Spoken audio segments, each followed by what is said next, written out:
Assalamualaikum warahmatullahi wabarakatuh.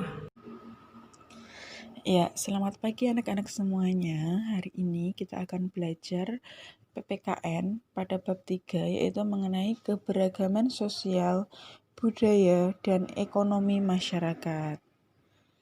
Ya, semangat selalu ya belajarnya, sambil disimak di buku paket ESPS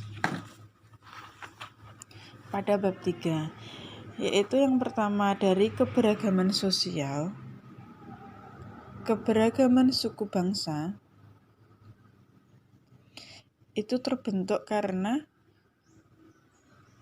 yang pertama, kondisi Indonesia sebagai negara kepulauan.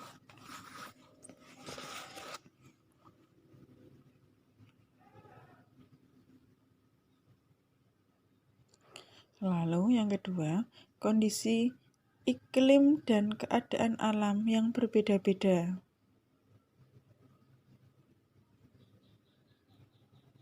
Yang ketiga, pengaruh kebudayaan asing. Dari 3 hal tersebut, maka terdapat beberapa keberagaman suku bangsa Indonesia. Lalu dari kondisi Indonesia sebagai negara kepulauan, itu Indonesia merupakan negara kepulauan. Setiap pulau membentuk suku bangsa, cara hidup, serta karakter masyarakat yang berbeda-beda. Dari kondisi alam dan keadaan alam yang berbeda-beda, maka membentuk perbedaan kondisi alam yang membentuk suku bangsa yang berbeda-beda. Cara hidup dan karakter berbagai suku bangsa juga berbeda-beda. Nah, dari pengaruh kebudayaan asing itu masuknya para pelaut asing membawa kebudayaan asing yang beraktualisasi dengan kebudayaan asli Indonesia.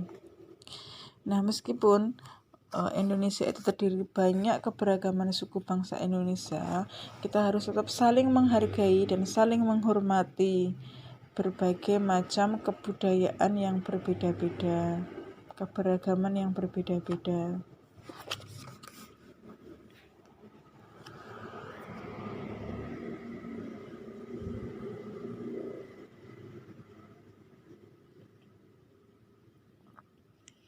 Selanjutnya, apa itu keberagaman sosial?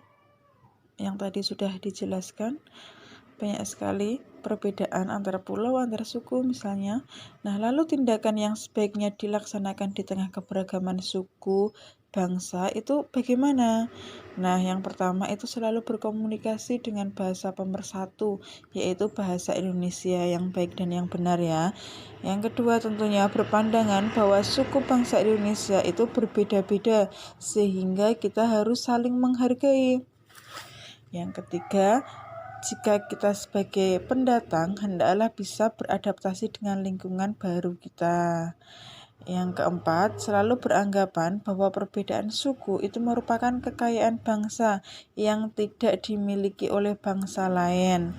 Yang kelima, bersatu akan membuat bangsa Indonesia menjadi kuat dan maju. Sebaliknya, perselisihan hanya akan menimbulkan kehancuran, sehingga bangsa kita semakin lemah dan mudah disusupi oleh kepentingan bangsa lain. Jadi sebagai bangsa Indonesia terhadap keberagaman sosial itu tentunya kita harus saling menghargai, harus bangga akan adanya keberagaman yang berbeda-beda pada bangsa kita ini.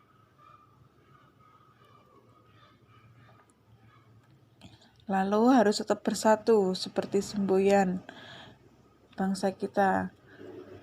Bhinneka Tunggal Ika, meskipun berbeda-beda tetapi tetap harus satu jua.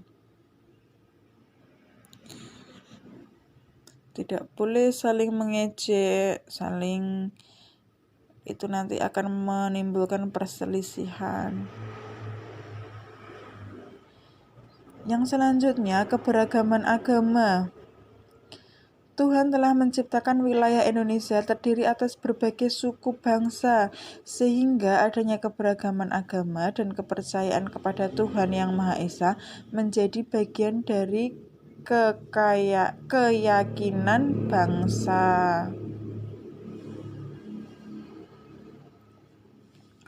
Nah, adanya perbedaan agama atau keyakinan ini kita juga harus saling menghargai. Sikap saling menghargai antar umat beragama dapat ditunjukkan dengan cara-cara berikut. Yang pertama, saling membantu atau bekerja sama tanpa membeda-bedakan agama.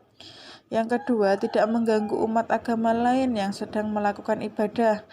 Yang ketiga, menghormati umat agama lain yang sedang menjalankan ibadah. Apabila ada umat agama lain, agama yang lain misalkan agama Kristen, agama Katolik sedang beribadah, maka kita tidak boleh mengganggu, harus saling menghargai. Yang selanjutnya, keberagaman tingkat kesejahteraan. Sejahtera di sini merupakan keadaan masyarakat yang aman, sentosa, dan makmur. Masyarakat yang sejahtera berarti masyarakat yang sudah dapat memenuhi kebutuhannya dengan baik, serta tidak kurang suatu apapun. Nah, untuk menciptakan masyarakat yang sejahtera diperlukan kerjasama yang baik antara pemilik usaha dengan orang-orang yang bekerja di bidang usaha tersebut.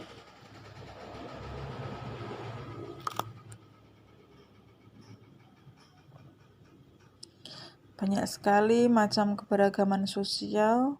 Salah satu di antaranya tadi ini keberagaman tingkat kesejahteraan.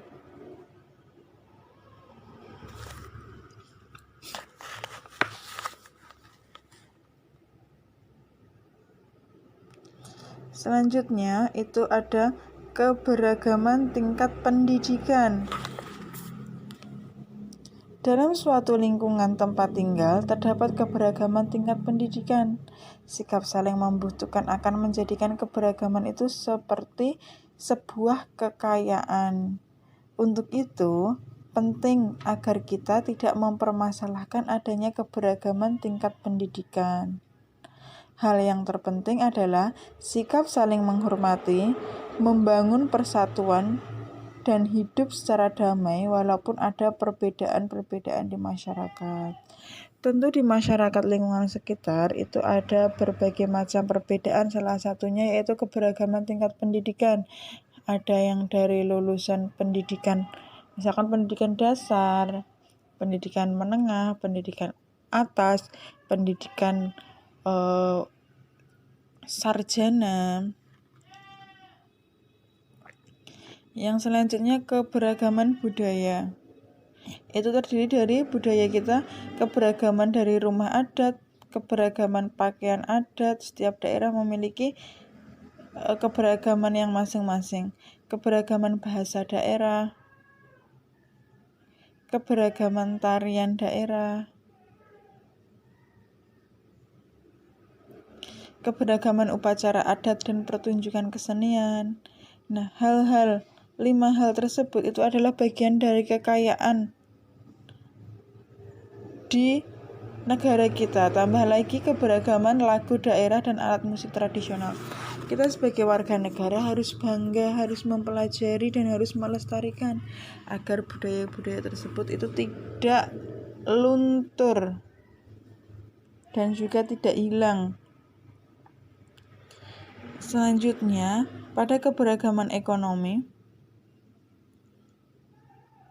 misalnya kegiatan agraris.